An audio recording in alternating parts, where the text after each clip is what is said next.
고린도전서 1장 4절입니다. 고린도전서 1장 4절. 그리스도 예수 안에서 너희에게 주신 하나님의 은혜를 인하여 내가 너희를 위하여 항상 하나님께 감사하노니 이는 너희가 그의 안에서 모든 일 곧 모든 구병과 모든 지식에 풍족함으로 그리스도의 증거가 너희 중에 경곡해 되어. 고린도 교회에 여기 모든 구병과 모든 지식이 있었습니다. 이 고린도 교회가 좀 도덕적으로는 문제가 있습니다. 이 고린도 전서를 읽어보면 교리적인 문제는 많이는 없어요. 다 도덕적인 문제입니다. 그러니까 신앙생활 하는데 이 도덕적인 문제가 얼마나 큰 영향을 미치는지 보여주고 있는데, 그런데 이 교회에 하나님께서 주신 게 있습니다. 모든 구병과 지식. 성경은 많이 하는 거예요. 그리고 사람들이 논리적인 거예요. 왜냐면 거기 학문이 발달한 도시였거든요.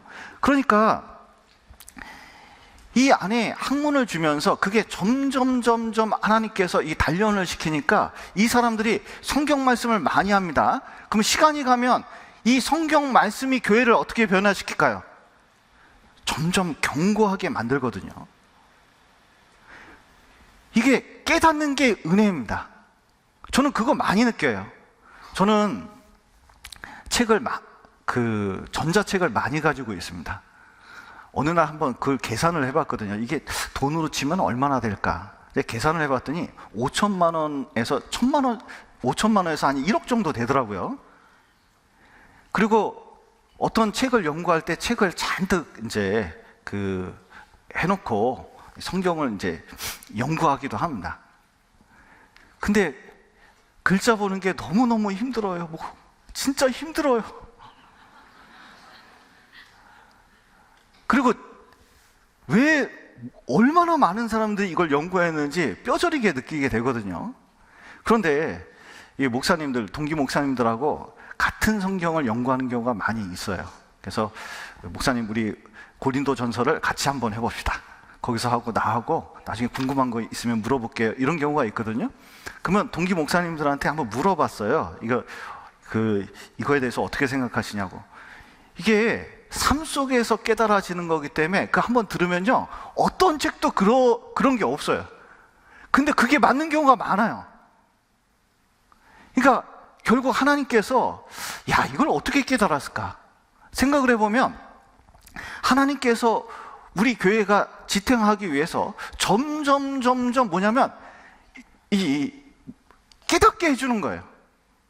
그리고 교회 가운데서 설교하고 교제하고 이런 와중에 이 말씀이 점점 더 풍성하게 깨달아진 게 느껴지거든요. 그리고 시간이 가면 갈수록 뭐냐면 이게 견고하게 됩니다. 그래서 또 누군가에게 이게 은혜를 끼치고 변화되는 역사가 일어나요. 나중에 시간 지나 보면 좋아져요. 제가 그런 거 많이 느꼈습니다. 여러분, 고린도 교회도 마찬가지예요. 하나님께서는 이곳에 뭘 주셨냐면 은혜를 주신 거예요. 이미 뭔가 준 게 있습니다. 그러면 그거에 대해서 감사할 줄 알아야 되거든요. 또 문제점이나 어려움, 고난 같은 것이 사실은 은혜를 받는 수단이라는 걸 알 필요가 있습니다. 바울 사도도 고린도 후서에 보면 이 육체에 가시가 있었거든요. 근데 이 가시가 전도하는데 굉장히 어려움을 줬습니다. 뭔가 눈이 안 좋은가, 아니면 말할 때 힘든 게 있나, 아니면 이제 여러 가지 건강상 어려움이 있는 것 같이 느껴집니다.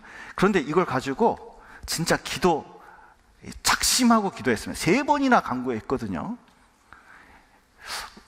다른 교회로 말하면 40일 작정기도 한 3번 한 겁니다. 그런데 하나님께서 이 육체의 가시를 빼줬을까요? 놔뒀을까요? 놔뒀거든요. 뭐라고 하면서 놔두셨냐면, 고린도 후서 잠깐 보시죠.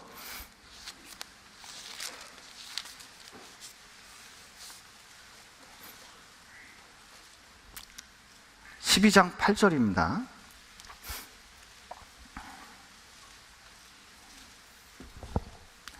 이것이 내게서 떠나기 위하여 내가 3번 주께 간구하였더니 내게 이르시기를 내 은혜가 내게 족하도다. 이는 내 능력이 약한 데서 온전하여 짐이라 하신지라. 이러므로 도리어 크게 기뻐함으로 나의 여러 약한 것들에 대하여 자랑하리니 이는 그리스도의 능력으로 내게 머물게 하려 함이라. 그러므로 내가 그리스도를 위하여 약한 것들과 능력과 궁핍과 핍박과 곤란을 기뻐하노니 이는 내가 약할 그때에 곧 어떻게 된다고요? 강함이니라. 내 은혜가 내게 족하도다. 사실은 바울 사도의 그 육체의 가시에 하나님 은혜를 걸어 놓은 겁니다. 그 서울에 그 도봉구에 이렇게 살았을 때 거기에 이제 북한산이 있습니다. 거기에 인수봉, 만장대 이렇게 있는데 인수봉 같은 경우에는 깎아지른 절벽입니다. 근데 이제 학교 다닐 때 이렇게 보면 거기 올라가는 사람들이 늘 있어요. 추락사고도 늘 있습니다. 근데 어느 날 봤더니 깜짝 놀란 게 인수봉 위에서 텐트를 걸고 자는 사람들이 있더라고요. 이 깎아지른 절벽인데요, 거기다가 못을 이렇게 박고 거기다가 텐트를 걸어서 거기서 누워서 자는 사람들이 있더라고요. 하룻밤을 거기서 자는 거예요. 커피 마시면 그렇게 맛있대요. 저는 도저히 이해할 수가 없어요. 난 떨어질까 봐 불안한데, 아니 그럼 못에 박히면, 못이 박혀가지고 그거 안 떨어지겠냐고 이렇게 물어보면 안 떨어진다는 거예요. 그런데 이 못을 어떻게 박냐면 단단한 데는 박을 수가 없대요. 근데 이 못을 어디다 박는지 아세요? 틈, 가장 약한 부분, 그것을 찾아가지고 기가 막히게 못을 박으면은 그렇게 튼튼하대요. 그리고 거기다 텐트를 딱 거는 거래요. 그러면 굉장히 안전하다는 겁니다. 여러분, 하나님은 우리의 약한 부분을 찾아서 거기다가 뭘 거냐면 하나님의 은혜를 부어주고 오히려 그 약한 것이 강하게 되고 하나님의 역사가 일어나는 곳으로 바꿔주십니다. 마찬가지입니다. 교회도 약한 부분이 있어요. 그게 문제점처럼 보일 수도 있겠죠. 그러나 놀라운 것은 주님이 여기서 그 약한 것들 때문에, 그 교회가 부족한 것 때문에 기도하게 하고 역사하게 해서 교회를 강하게 만들거든요. 그러니까 오히려 여러분, 누군가 문제점이 보일 수도 있고 누군가 잘못된 것처럼 보일 수도 있지만 오히려 그 위에 하나님의 은혜가 걸릴 기회라는 것을 잊으면 안 됩니다. 하나님은 그 작업을 하고 있다는 거예요. 그리고 여러분, 교회의 문제는 방법으로 해결되는 게 아닙니다.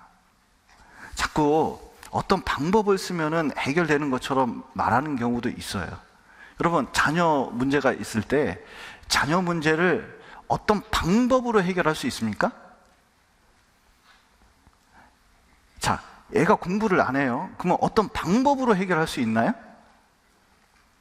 방법은 조금의 유익이 있을 수도 있죠. 이 방법 저 방법 써볼 수가 있습니다. 그런데 근본적인 문제는 그게 아닐 수가 있어요.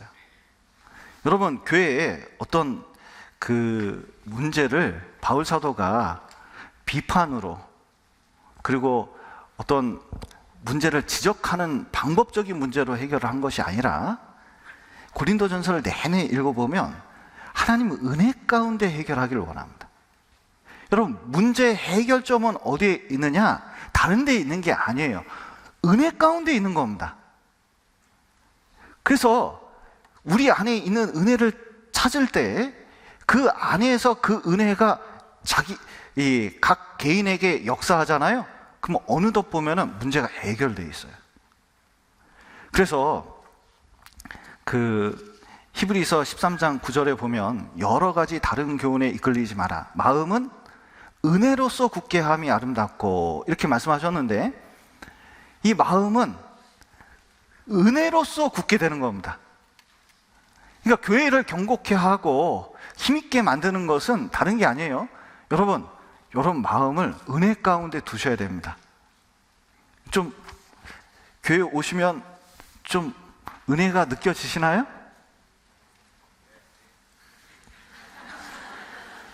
네, 골로새서 4장 한번 보시겠습니다. 우리가 교회 안에서 골로 갈 때까지 이렇게 말했으면 좋겠습니다. 여기 4장 6절 한번 보시겠습니다.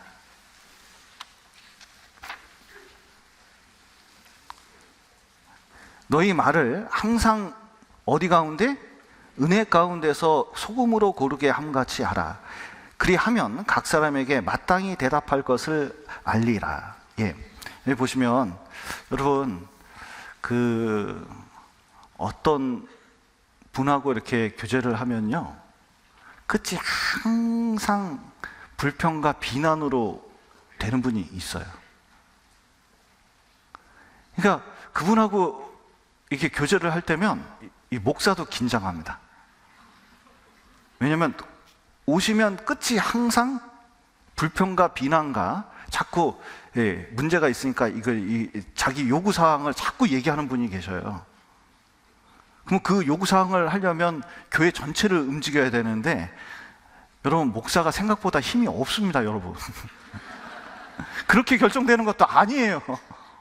근데 막 그러시는 거예요. 그래서 너무너무 고민이 될 때가 있어요. 그런데 끝이 비난으로 끝나는 게, 불평으로 끝나는 게 좋을까요? 은혜로 끝나는 게 좋을까요? 여러분, 처음부터 끝까지 가능하면 은혜를 담는 게 중요합니다. 그래서 사랑을 담고, 긍휼을 담고, 용서를 말에 담고, 그리고 소망과 감사를 담으면 여러분, 그 은혜가, 그 말이 심겨져서 점점 변화의 역사가 일어나게 되어 있습니다. 그리고 은혜와 평강이 있을지어다 그랬는데, 여러분, 교회에 평강이 있기를 바라는 마음, 아무리 문제가 있어도 평강이 있기를 바라는 마음이 중요합니다. 자식들이 여럿 있는 부모님이 계십니다. 그러면 부모님이 원하는 것은 딱 한 가지예요. 자식들이 어떻게 하길 원해요? 화목하길 바라는 거예요. 하나님은 여러 자식을 뒀습니다. 우리 같은 자식들을 뒀잖아요. 이렇게 사람이 많습니다. 그러면 하나님이 원하시는 이 교회 안에서 가장 중요하게 생각하는 것 중에 하나가 뭔지 아셔요? 서로 화목한 거예요. 왜냐하면 그는 우리의 화평이신지라. 예수님은 십자가에 죽으셨습니다.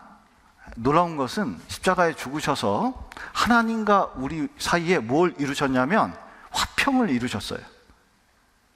그래서 평강이 너희에게 있을지어다 그랬는데, 여러분, 하나님하고 원수지간이면 평강이 있으면 안 되는 겁니다. 평강이 있을 수가 없습니다. 궁극적으로 지옥 가는데. 그런데 예수님이 십자가에 죽으셔서 하나님과 우리 같은 죄인 사이에 평강을 이루셨습니다. 또 십자가에서 어떤 일이 있냐면, 여기 유대인이 있고 이방인이 있는데, 이 십자가로 율법이라는 벽, 유대인은 율법이 있기 때문에 이방인하고 선을 긋잖아요. 그런데 유대인과 이방인 사이에 그 벽을 십자가로 무너뜨렸습니다. 그래서 이 유대인과 이방인이 하나가 돼서 교회를 이룰 수 있게 만들어준 거예요. 옛날에 명절 때 한 가족이 저한테 찾아왔습니다. 왜 찾아오셨냐고 이렇게 했더니, 목사님 너무 고맙다는 거예요. 왜냐하면 여기 큰아들이 사형제인데 큰아들이 구원을 받고 며느리 전도하고, 그리고 동생 셋째와 넷째를 전도하고, 그리고 우리를 전도해가지고 1년 사이에 그렇게 구원을 받았거든요. 그런데 우리는 명절 때 한 번도 모인 적이 없습니다. 어떻게 그런 일이 있었어요? 그랬더니 둘째가 이 가족의 돈 10억을 이렇게 긁어서, 고상한 말이 생각이 안 나네요. 가족들의 돈을 다 이렇게 그냥 이렇게 가지고 가서 사업을 했는데 완전히 망했어요. 그리고 가족들 볼 면목이 없으니까 연락도 끊기고 어디 있는지도 몰라요. 그래서 가족들이 모이면 아버지가 돈 투자하라고 그러지 않았냐, 아니 네가 투자한 거지 하면서 막 싸우는데요. 막 전쟁이 날 정도로 싸우니까 명절날 아예 안 모였대요. 그런데 전도해가지고 구원을 받으니까 이 처음으로 명절날 모여서 야, 우리가 10억 때문에 구원받았다. 10억 잃지 않았으면 우리가 말씀 듣고 구원받았겠냐, 맨날 술만 먹었지. 그런데 진짜 그 10억 때문에 구원을 받지 않았냐, 진짜 우리가 천국 가는 게 얼마나 다행이냐, 진짜 둘째 어디 연락이 안 돼서 그렇지 연락만 되면 꼭 전해서 구원받게 하고 싶다, 그런 얘기를 하는 거예요. 뭐가 이루어졌어요? 화평이 이루어진 거예요. 여러분, 100년 동안 원수인 부족도 복음이 양쪽 다 들어가잖아요. 서로 화평을 이룹니다. 그리고 놀라운 것은 이 교회가 평강이 중요한 게, 평강해야 교회가 든든해져 갑니다. 이게 힘이 있는 거예요. 평안에 있는 줄, 골로새에 보면 힘줄로 공급함을 입고 그랬는데, 제가 곰곰이 생각해 보니까 언제 교회가 힘이 있나 이렇게 보면, 교회가 이게 화목하고 평안할 때 오히려 힘이 있습니다. 그런데 이게 뭔가 사소한 거 가지고 서로 감정이 상하잖아요. 둘도 하나가 안 되니까 뭘 하기가 힘들어요. 일이 안 돼요. 화목하면 어려운 일도 쉽게 해내는 경우를 많이 봅니다. 마치 이와 같아요. 들소 4마리가 있었는데 사자가 언제 쳐들어와도 이 4마리가 힘을 합쳐서 다 몰아냈습니다. 근데 사자가 맨날 그 들소들 때문에 쫄쫄 굶어요. 어떻게 하면은 저것들을 물리칠까? 들소들을 어떻게 한 마리씩 잡아먹을 수 있을까? 소고기 한번 먹고 싶다, 이렇게 생각을 했답니다. 그런데 어떻게 했냐면 소가 힘센 소 한 마리 딱 찾아가서 얘기를 했습니다. 야, 다른 들소들이 너한테 뭐 못생겼다고 욕하던데? 뭐 이간질을 하기 시작한 거예요. 그리고 만나는 소마다 그 얘기를 해줬습니다. 그랬더니 이 소들이요, 너무 만날 때 벌써 그 얘기를 듣고 나서는, 옛날에는 그렇게 다정해 보이더니 그 얘기 들은 다음부터는 눈빛이 서로 달라졌어요. 그리고 뭐냐면 티격태격, 사소한 거 가지고 티격태격 했습니다. 그러더니 뿔을 가지고 서로 부딪히는 거예요. 그리고 나중에 부상을 입었을 때 조용히 한 마리씩 다가가서 사자가 들소를 잡아먹었다는 전설 같은 얘기가 있거든요. 그런데 교회에도 우는 사자처럼 이 사단이, 이 마귀가 잘 봐서 한 사람씩 들어갑니다. 그리고 뭐냐면 마치 이게 뭐가 문제가 있는 것처럼 말을 하기 시작해요. 그러면 갈등이 생깁니다. 그 전에 보던 그가 아니에요. 여러분, 옆에 있는 형제자매 한번 얼굴 좀 봐보셔요.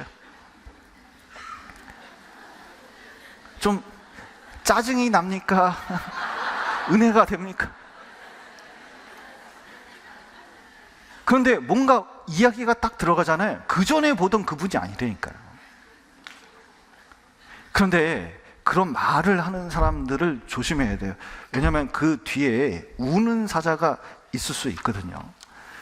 그래서 고린도 교회는 바울파, 베드로파, 아볼로파, 그리스도파 4파가 있으니까요, 이 교회 오면은 이 분열 때문에 뭔 일을 못해요. 여러분, 여기 파 있습니까?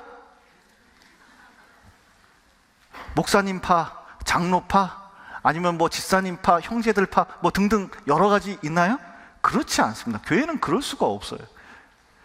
제가 그 교회 운동회 있잖아요. 운동장에서 운동회를 이렇게 이제 교회 운동회 같은 걸 하지 않아요. 체육대회 같은 걸 하면은, 체육대회에서 가장 힘든 운동이 뭔지 아셔요? 가장 힘든 운동, 체육대회에서 가장 힘든, 그 다음날 다 병원 가는 운동이 있어요. 뭔지 아셔요? 줄다리기. 근데 목사가 항상 가운데서 심판을 보거든요. 그러면은 여기 딱 딱 하면요 양쪽에서 팽팽합니다. 얼마나 팽팽한지 몰라요. 근데 가운데서 보면 되게 웃겨요. 안 움직여요. 힘은 많이 드는데 절대로 움직이질 않아요. 그런데 가족 간에도 그렇고 어떤 모임 가운데 신경전 하잖아요. 체력 소모, 정신적인 소모가 많은데 놀라운 것은 되는 일은 없어요.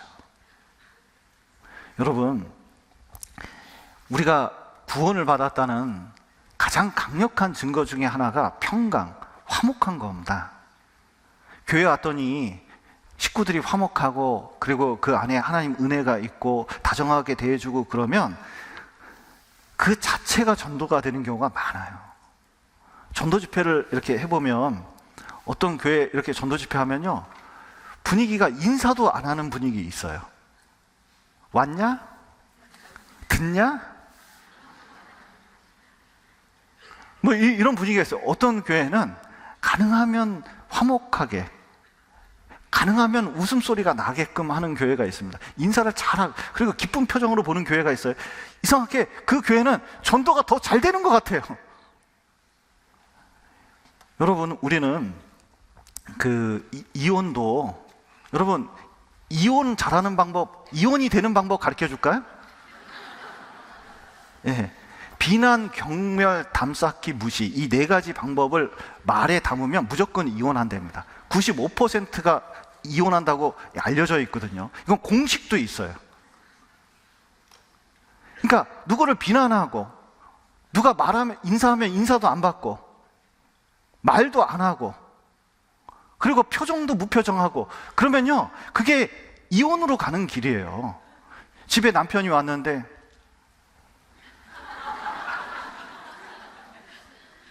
말도 안 하고 왜 청소를 안 해줘? 야단치고 그러면요 이게 뭔가 이게 정이 안 가요. 교회도 마찬가지입니다. 서로 무시하고 경멸하고 방어 반격하고 불평 늘어놓고 그러면요 점점 사이가 갈라지는 거예요. 여러분, 평강을 원하면 그걸 잠재워야 됩니다. 부부 사이에도 그걸 잠재우잖아요. 잠재우면 반드시 화평이 오더라고요. 제가 그거 많이 깨달았습니다. 그래서 모든 것이 여러분 이 화평이 이루어지는 가장 중요한 방법 중에 하나가 이게 예수님이 십자가에서 죽으셨거든요. 왜 죽으셨냐면 화평을 이루기 위해서입니다. 화평이 거저 얻어지는 게 아니라 여러분 누군가 희생을 해야 돼요. 제 교회 안에서 깨달은 것은 화평이 이루어지려면 희생을 해야 되더라고요. 예를 들어서 그 구역장님이 밥을 안 사.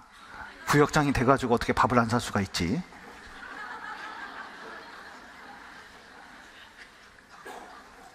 아니 6개월이 지나도 한 번도 안 사? 세상에. 뭐 이런 분이 계셨어요. 그러면 이 문제를 해결하는 방법은 간단해요. 어떻게 하냐면 그냥 자기가 먼저 사면 되잖아요. 그럼 나중에 또 사주겠죠. 결국 목사인 제가 샀어요.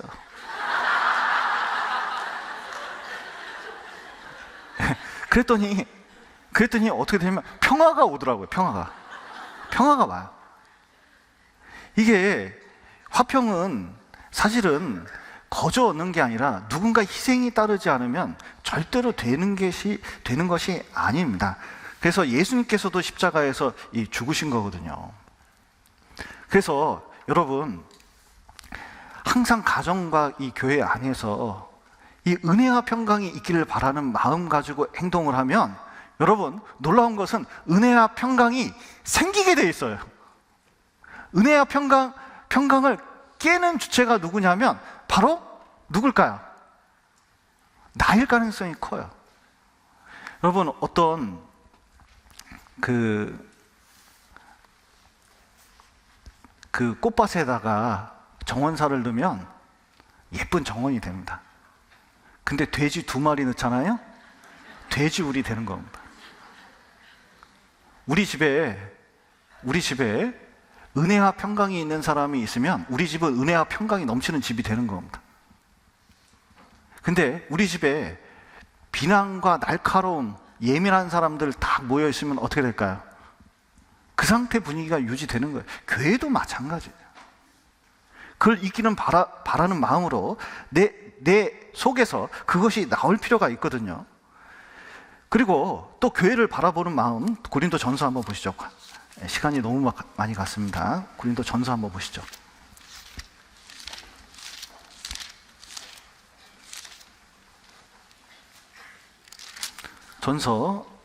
고린도 전서 1장 4절 보시겠습니다. 4절. 그리스도 예수 안에서 너희에게 주신 하나님의 은혜를 인하여 내가 너희를 위하여 항상 하나님께 어떻게 한다고요? 감사하노니. 놀라운 말입니다. 고린도 교회 문제를 몰랐던 것이 아니거든요. 바울은 아주 세밀한 부분까지 다 아셨습니다. 그런데 그 문제를 알고도 뭐하고 계셔요? 감사하노니. 여러분, 감사의 은혜는, 감사하는 이유는 환경이 좋아서 그런 게 아닙니다. 우리가 감사할 때는 뭐냐면 하나님 은혜 때문에 감사할 필요가 있거든요. 근데 교회 자체가 은혜고, 구원받은 게 은혜고, 전도가 되고 있는 게 은혜고, 또 나 같은 사람을 이 교회 가운데서 이끌어줘서 사람 되게 만드는 것도 은혜고, 모든 게 은혜거든요. 그러면 은혜 가지고 나올 수 있는 게 뭡니까? 감사죠. 고린도 교회에 있는 사람들은 누구 때문에 구원을 받았을까요? 고린도 교회가 컸거든요. 고린도 교회에 있는 사람들은 누구 때문에 구원을 받았을까요? 고린도 교회 때문에 구원받은 거예요. 거기서 복음이 전해지니까 거기서 구원을 받은 거거든요. 그게 얼마나 큰 은혜인지 몰라요. 그러면 그것 때문에 교회에 감사할 필요가 있거든요.